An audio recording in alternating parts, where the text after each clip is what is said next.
بسم الله الرحمن الرحيم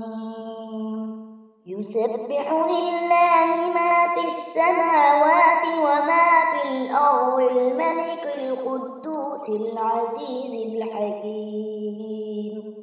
هو الذي بعث في الأميين رسولا منهم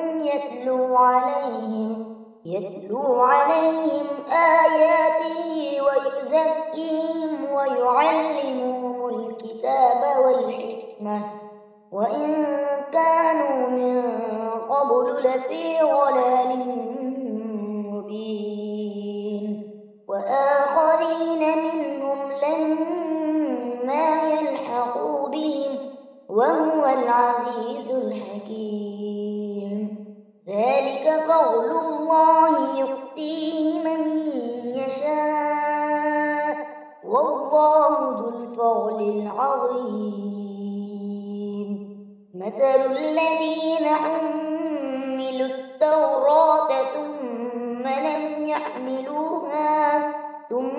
لم يحملوها كمثل الحمار يحمل أسفارا بئس مثل القوم الذين كذبوا بآيات الله والله لا يهدي القوم الظالمين قل يا أيها الذين هادوا إن زعمتم أنكم أولياء لله من دون الناس فتمنوا الموت إن كنتم صادقين ولا يتمنونه أبدا بما قدمت أيديهم والله عليم بالظالمين قل إن الموت الذي تفرون منه فإنه ملاقيكم ثم تردون إلى عالم الغيب والشهادة فينبئكم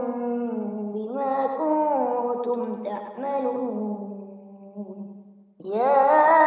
أيها الذين آمنوا إذا نودي للصلاة من يوم الجمعة فاسعوا إلى ذكر الله وذروا البيع ذلكم خير لكم إن كنتم تعلمون فإذا قضيت الصلاة فانتشروا في الأرض وابتغوا من فضل الله واذكروا الله كثيرا لعلكم تفلحون وإذا